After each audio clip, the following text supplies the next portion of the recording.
Good morning. This is David Hucks with Myrtle Beach SC News. And this morning we're coming to you because of what's going on in the State House.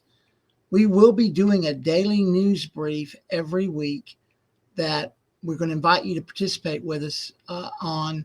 We'll be doing one every day, a news brief every morning, and we will have a much better looking editor than I am.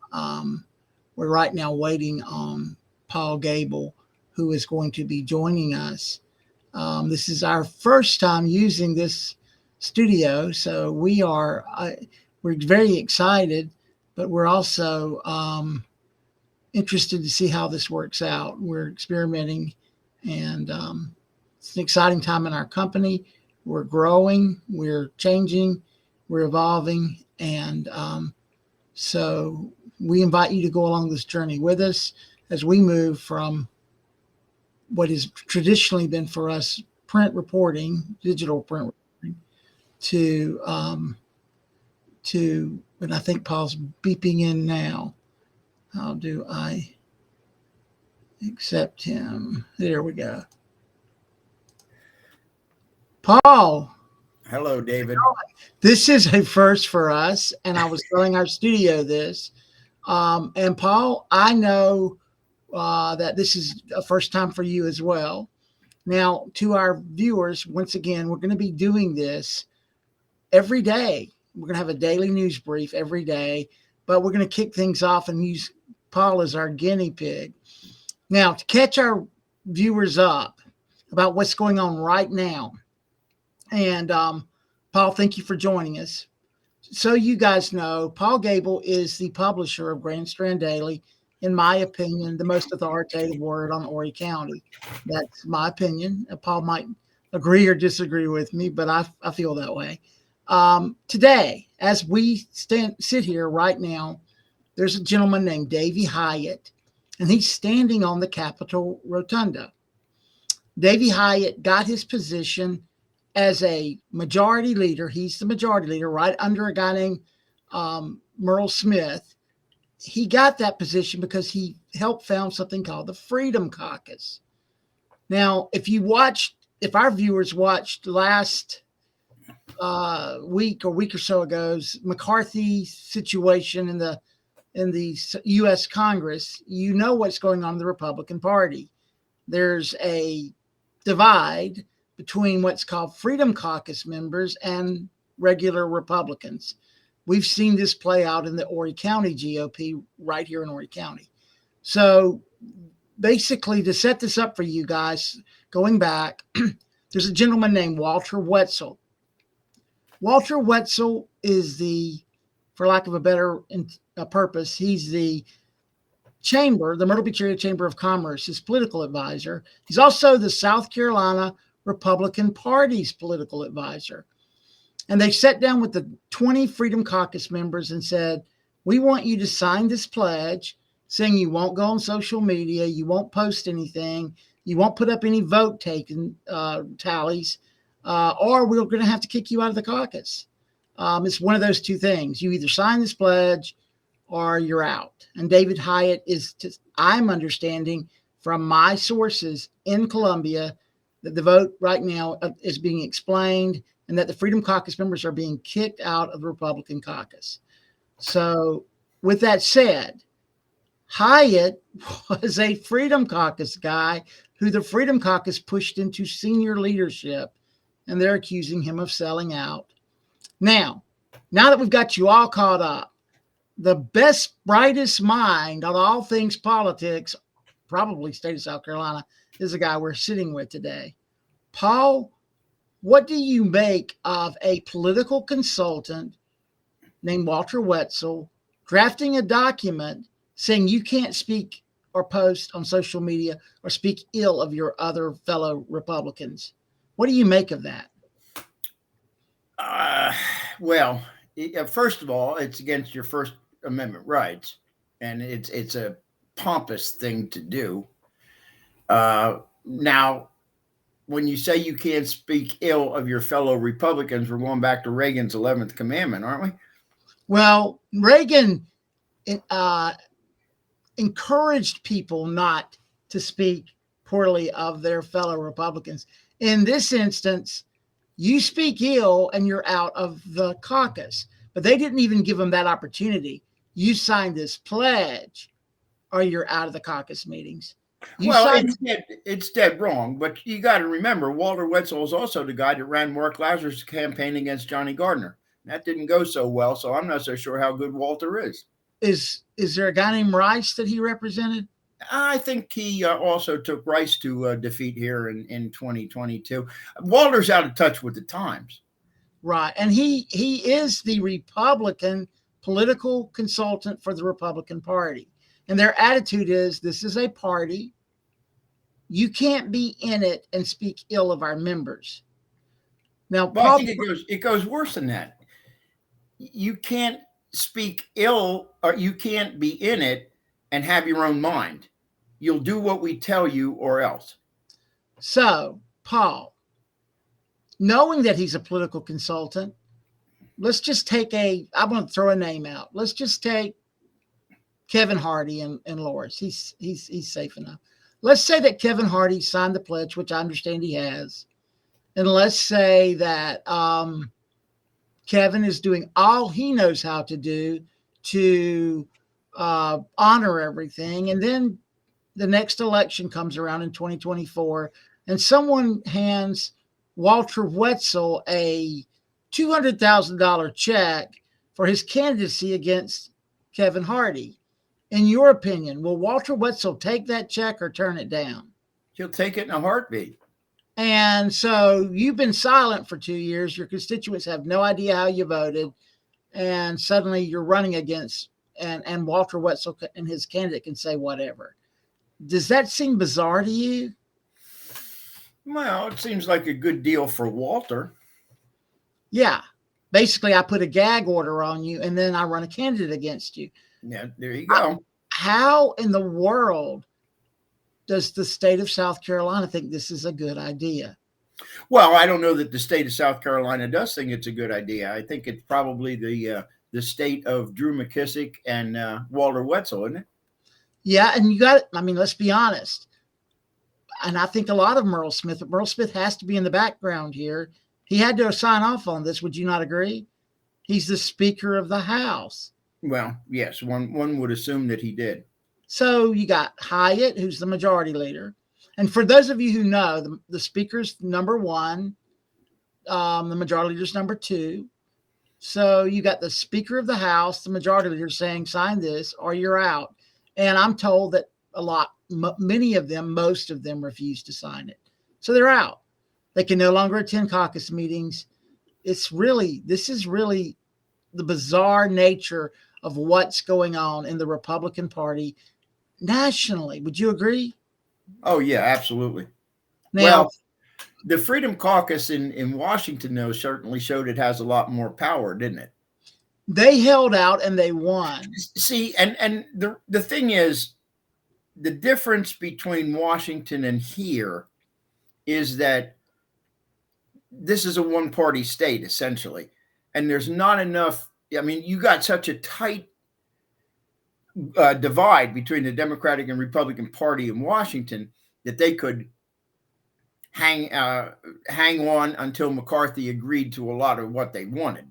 So they've got McCarthy in a box. Here, the Republican Party has everybody in a box because the Democratic Party basically doesn't exist for any real I mean, there are some Democrats in the legislature, but not that many. Less than the supermajority now, or less than enough to allow the keep the Republicans from a supermajority. So when you got a supermajority in the legislature, and then you come up with this kind of nonsense, you have the control, which they don't have in Washington. Yeah, but you and I both know that Heather Ammons and before with her at one time, Alan Clemens and others, Case Britton, others have crossed the aisle and voted with the Democrats, like so many have. And oftentimes we get legislation that they always say, well, we have an agreement across the aisle. Well, the agreement across the aisle is usually something the Democrats want. It's watered down legislation that certainly Greenville and Spartanburg. And for those of you who are watching us and aren't familiar with South Carolina politics, the Freedom Caucus members are largely upstate. It's the most conservative area in our state. Would you not agree, Paul? Columbia is very liberal. Charleston's kind of liberal, extremely, I'd say. Myrtle Beach is the city of Myrtle Beach is liberal, while the county's conservative, but the upstate is conservative. Would you agree with that? Yeah. From Rock Hill to Greenville to Spartanburg and Lawrence and all the Pickens, Aiken, all those areas are conservative. So those are the Freedom Caucus people. They're mostly upstate guys. And they're going to be without, they're no longer going to be able to make meetings. They can't know what's going on inside the back room now. They're going to be expelled. I don't know what this means for politics, and I don't have a crystal ball, but they're holding out, Paul, as they hold out. Who wins long term? Because you know this is going to be a war on the floor. You know they're going to be fighting with their own members on the floor. Who wins this deal? Well, if the Freedom Caucus holds out long enough, they'll ultimately win, because this will blow up in the what are we calling them? Establishment Republicans. It'll blow up in their faces eventually, because they'll wind up getting voted out of office. But the people that really lose are the voters and the citizens of South Carolina are the ones that really lose, because nothing's going to get done in Columbia, like always. So I'm your Greenville representative. You're conservative. You elected a conservative. You find out I've been kicked out of the caucus. I'm no longer in the Republican caucus. I can't make caucus meetings and hear the inside strategies of whatever Walter. Am I mad? How do I take that if I'm in Greenville? You back your people that you voted for and urge them on in the fight. Got it. Which I believe they will. I absolutely believe that. Now, locally, I want to be very careful here, but we've seen this stuff happen locally, have we not? Constantly. Yeah, the Republican Party's always at war with itself. Why are the Democrats not more at war with themselves? You Why talking about in South Carolina? I'm talking about Norrie County. Well, I mean, there's not enough of them. It's that simple. Okay, so on the state level, is there enough of them? No. No. So what about on the federal level? Is there enough Democrats? Oh, yeah. But they seem to sing out of the same hymnal largely, don't they? I wonder how much they sing out of the same hymnal. I truly do. Frankly, I think most of your Congress in D.C. is more towards the center and in the more modern thing. And I think you have, I heard statistics somewhere or something like about 8% ultra left and about 6.5% ultra right. But those are the ones that are getting the voices, I guess, because you come out spouting extreme stuff and it makes good news. So that's what you read and what have you. But I think that if you really got down to it in Washington, a lot of people understand you have to govern from the center if you're really going to govern.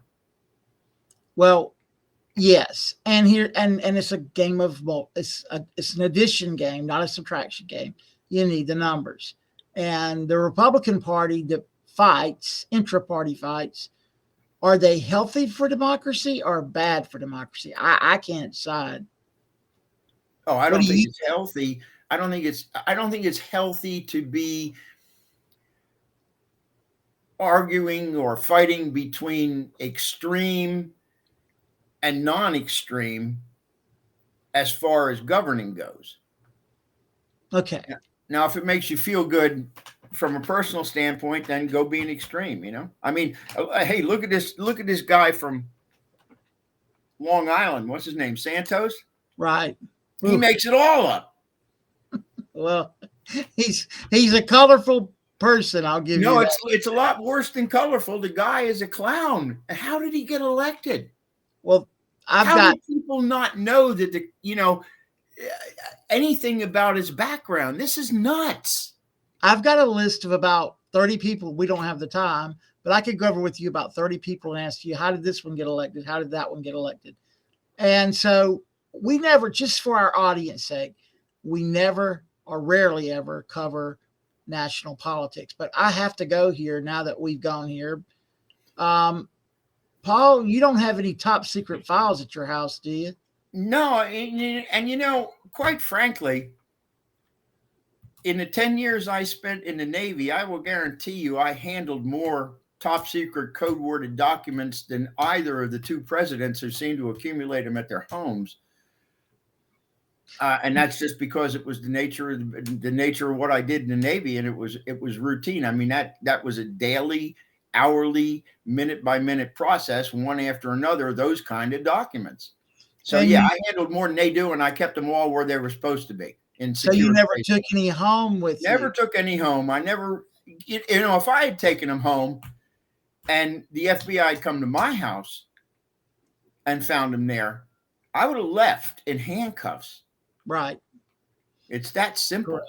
Well, have you seen the most recent pictures of Joe Biden standing in some room in the White House with classified documents in his hands? Have you seen those photos that started circulating late last night? No, but he's in the White House? He's walking around the White House, and they're supposed to be, as I understand it, only viewed in a skiff, the level of document he was handling. Well, I think you'll find that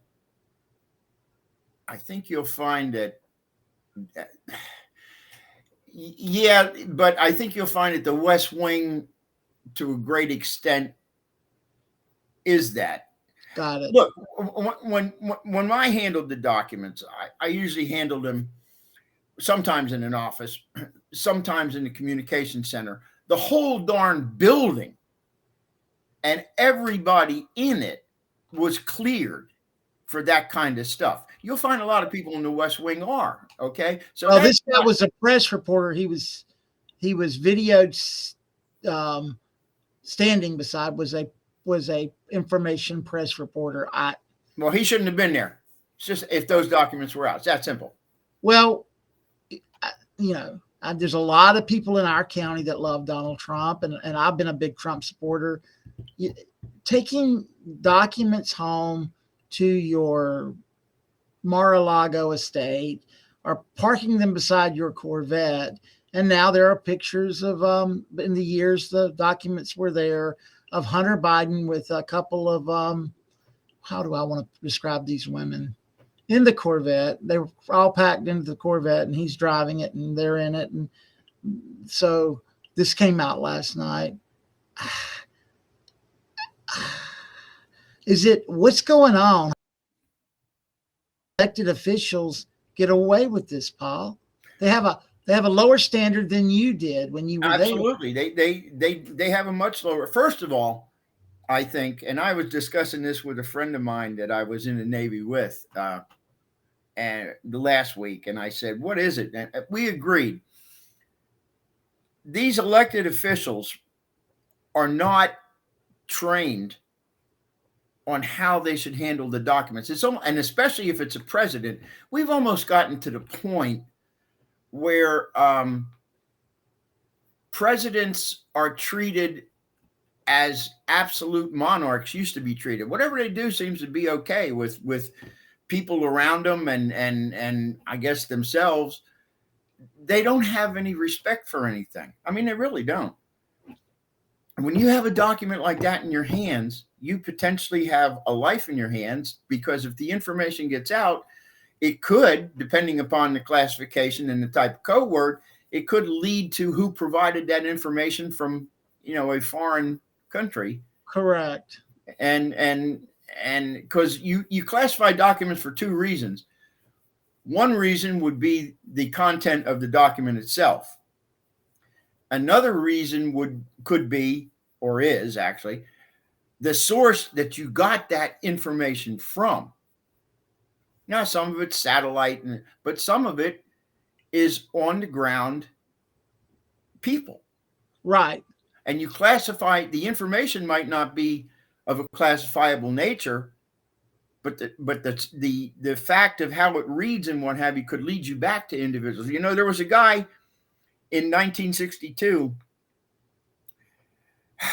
I'm not going to remember his name. He was a colonel in the Soviet Army, and he provided documents to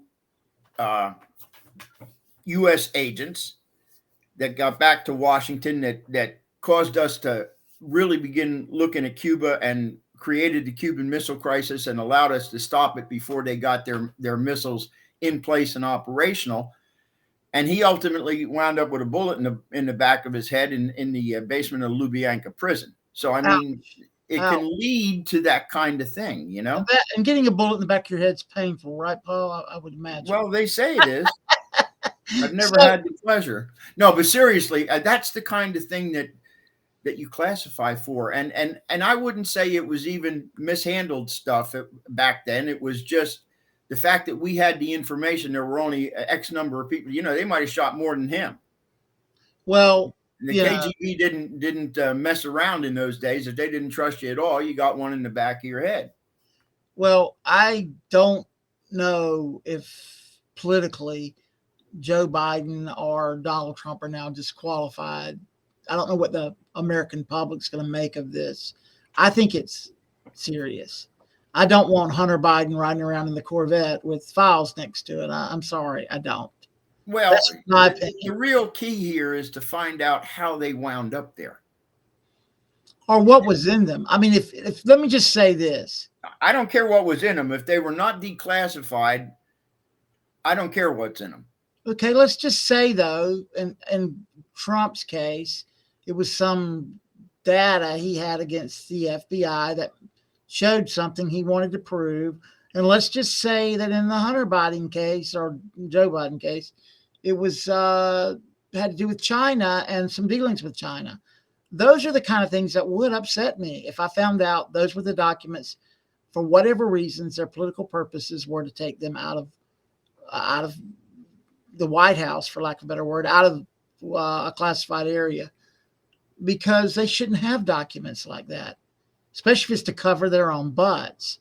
That's my opinion. Now, you know, we go back to Hillary busting up all of her cell phones. Yeah, well, my opinion goes broader. I don't care what the content is. If the document is classified, it shouldn't have been there, period. Whether there was an ulterior motive or no ulterior motive. So, well, then how did it get there and what people were involved? And let's put them all in behind bars and sort it out there. But if you've got lawyers that work for Joe Biden bringing the documents to the feds, they have attorney-client privilege. That was the biggest setup on the. They don't have attorney-client privilege over the classified documents. They don't? Are you sure of that? Yeah. Well, they're going to. First of all, that's got nothing to do with any conversations of any nature between a client and an attorney.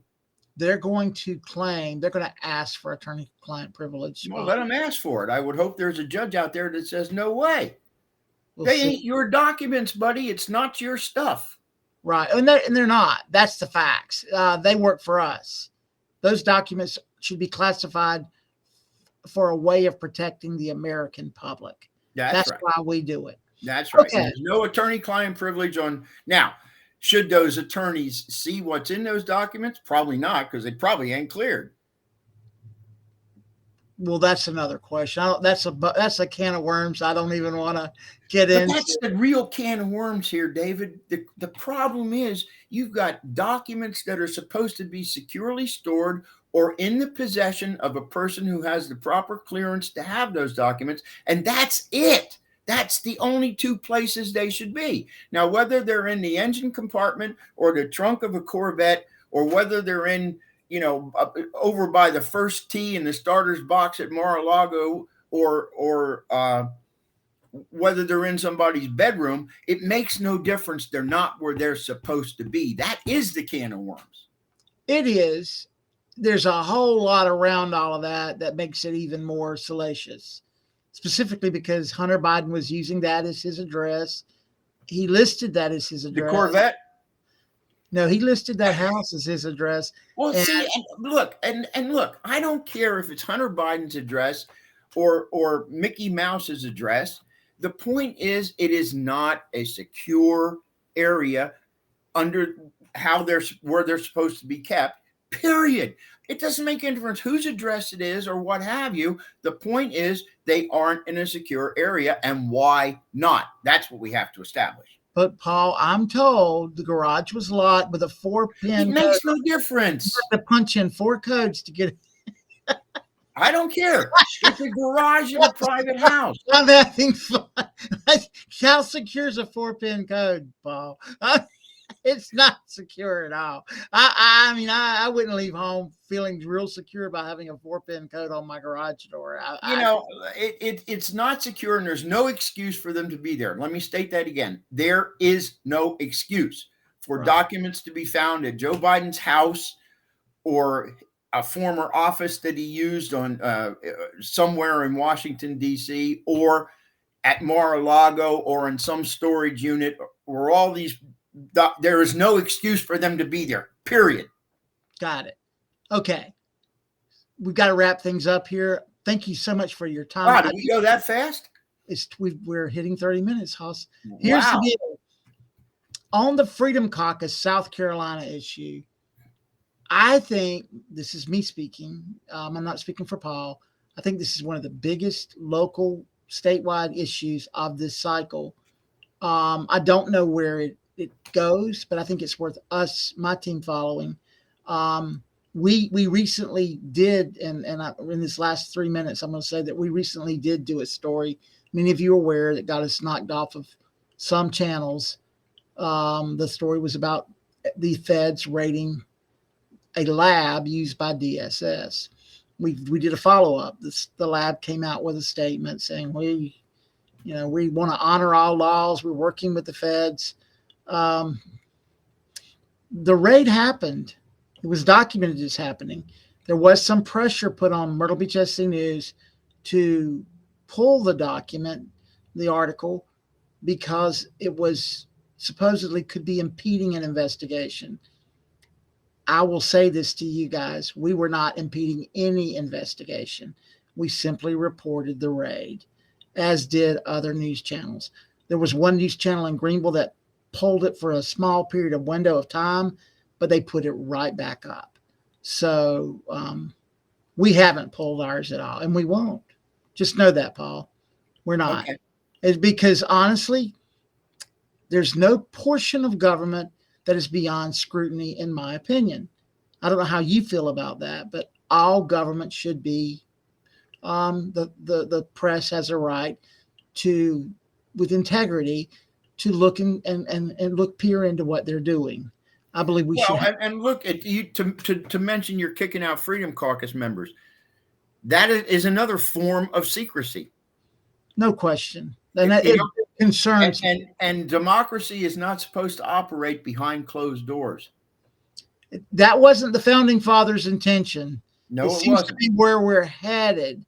We can get into You've been there a while, don't you? Yeah, with all these monopolies owning media, you get censored a million ways to one now. It's ridiculous. And it's usually some bureaucrat or Washington politician making sure your voice can't be heard. That's got to stop. We've got that. That's a line in the sand that we have to draw. We have to draw it. Hey, man, thank you so much. We'll get together next Thursday. Guys, we'll be here right back here next Thursday. We're going to have a county council meeting on Tuesday. And next Thursday, we'll be talking what's going on in the county. And Paul, look forward to that. Okay, David, me too. All right. Appreciate it, man. Thanks. Take care.